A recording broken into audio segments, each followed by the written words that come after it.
Bonjour à tous, je sais que vous l'avez vu à mon avis déjà de nombreuses fois, mais j'étais tellement contente de le recevoir que j'avais quand même envie de vous le montrer. Donc il s'agit du tout dernier jeu de tarot de Célia Mélesville qui est le tarot renard que mon mari m'a offert. Il a ajouté les deux petits pins que vous voyez ici, qui sont arrivés dans ce joli petit pochon. Voilà. Et j'avais envie de vous présenter quand même le tarot renard, même si je suis sûre que vous l'avez déjà vu. On commence toujours par la boîte, vous le savez. Donc le tarot renard arrive dans une très jolie boîte travaillée. Vous voyez les reflets. Je vous la montre. Ce n'est pas une boîte cloche, même si ça y ressemble. En fait, c'est un écrin qui est attaché par ce côté-là. Les cartes sont retenues par un ruban noir que voici. Le tarot renard est paru donc aux éditions Wald Éditions.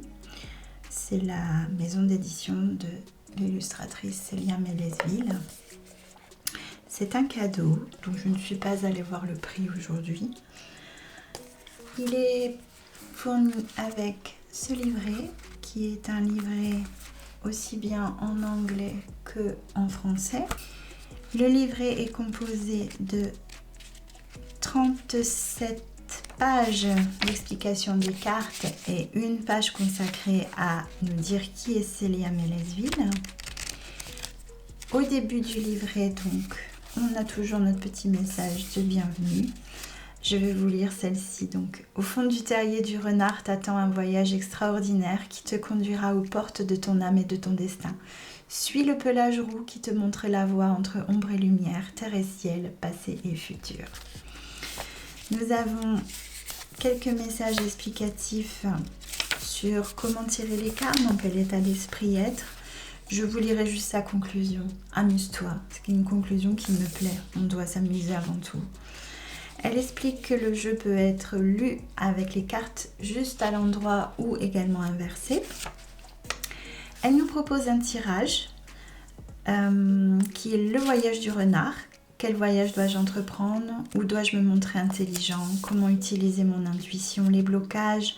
Comment les dépasser? Les merveilles que je vais découvrir et comment utiliser ces merveilles? Avec le dessin de la disposition des cartes.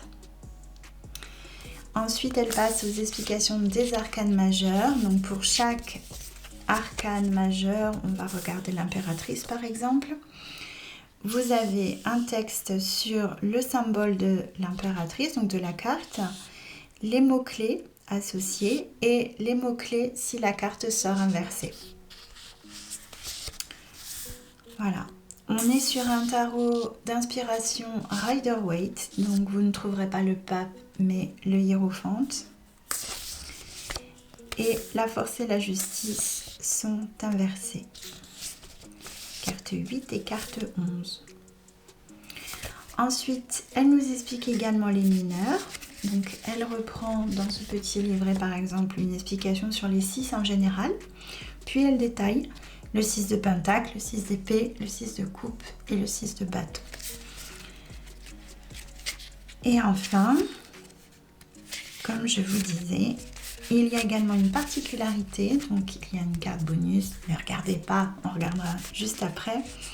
Le symbole des cartes de cour, donc P pour page, KC pour knight et cavalier, QR pour queen ou reine et KR pour king ou roi. Voilà pour le livret. Elle a également joint 3 cartes anti-sèche que je vais vous mettre du côté français. Donc là aussi, un côté en anglais, un côté en français, qui reprennent les explications des arcanes majeurs et des arcanes mineurs. Donc ça permet de ne pas avoir recours au livret. Vous avez les mots-clés qui sont repris ici. Voilà, il faut que ça focus. Ici et ici. Voilà. Le dos des cartes maintenant. et la qualité des cartes.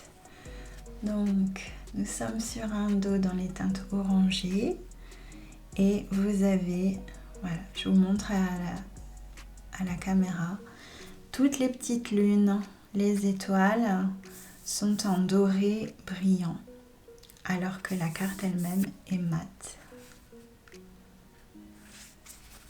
Voilà. Voilà pour le dos des cartes. On va les regarder dans une minute. Je voulais aussi vous montrer la petite carte que l'on reçoit en même temps que le jeu, donc qui s'appelle Faites connaissance avec votre jeu. Donc c'est valable pour tous les jeux. C'est un tirage que vous pouvez faire chaque fois que vous avez un nouveau jeu. Un tirage en 4 cartes avec une première carte pour savoir qui es-tu, l'énergie du jeu.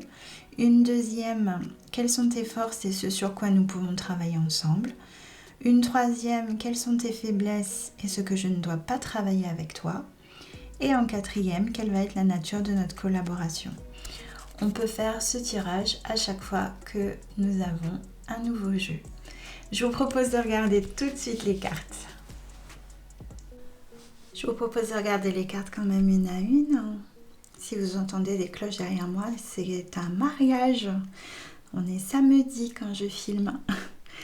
Donc nous avons le mat, le magicien ou le battleur, la grande prêtresse, l'impératrice, l'empereur, le hiérophante, les amoureux, le chariot, la force avec la petite souris qui tient le museau du renard, l'ermite que j'aime beaucoup, la roue de fortune, la justice, le pendu, la mort, toujours poétique, la tempérance, le diable, la tour,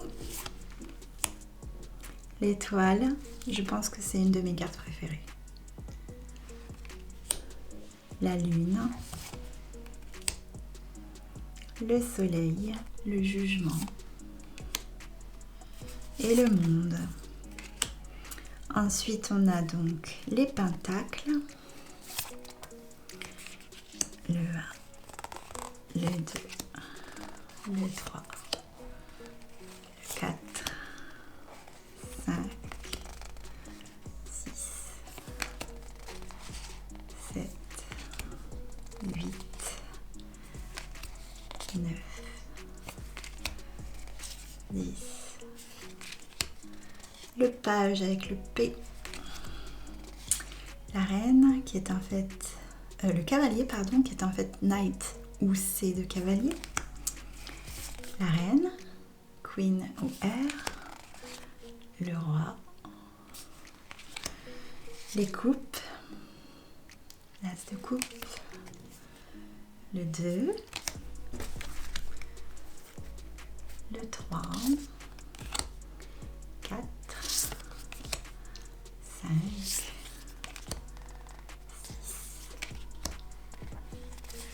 7, 8, 9,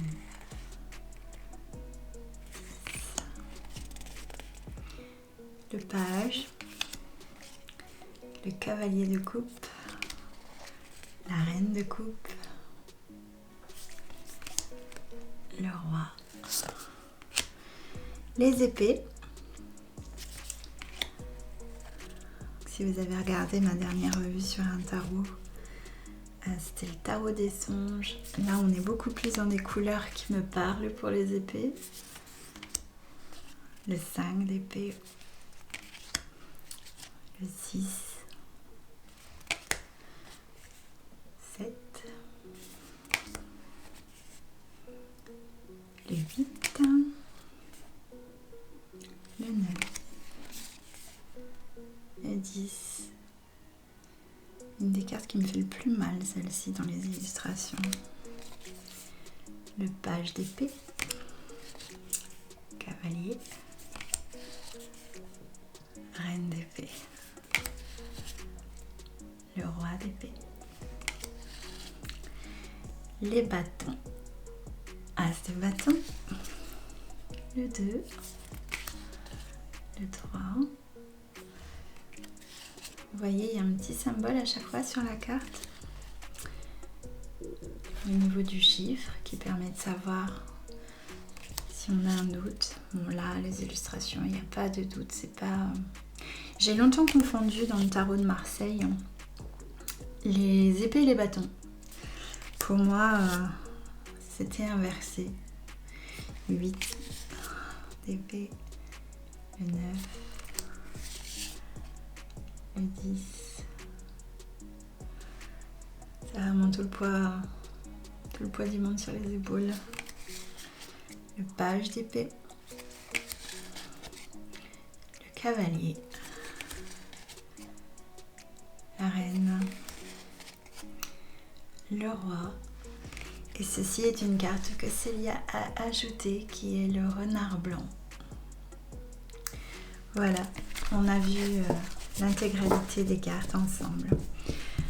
Au niveau des tranches, donc ce sont des tranches blanches. Au niveau de la glisse, c'est le seul inconvénient que j'ai avec ce jeu. Je vais essayer de vous montrer. Actuellement, il a besoin de travailler, il est quasiment neuf et j'ai beaucoup de mal à l'étaler. Vous voyez, les cartes bloquent, ça glisse, mais il a besoin d'être mélangé, pratiqué et de vieillir un peu. Par exemple, voilà, là c'est encore bloqué, on l'entend. Mais je sais que c'est qu'une question de travailler un petit peu les cartes pour faciliter ça.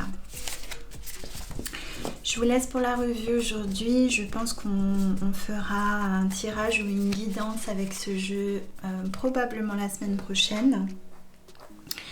Je vais essayer de garder un rythme de sortie de vidéos les mercredis et les dimanches. Probablement axé le mercredi sur soit un oracle, soit un Lenormand, soit, bon j'ai pas beaucoup de Béline, mais éventuellement un Béline, ce genre de choses, et rester le dimanche soir sur une revue tarot. Quand vous regarderez cette vidéo, ce sera probablement dimanche soir, donc j'espère que vous aurez passé un bon week-end, que vous serez prêts à attaquer cette nouvelle semaine, et je vous donne rendez-vous pour ma part mercredi. Merci beaucoup, à bientôt.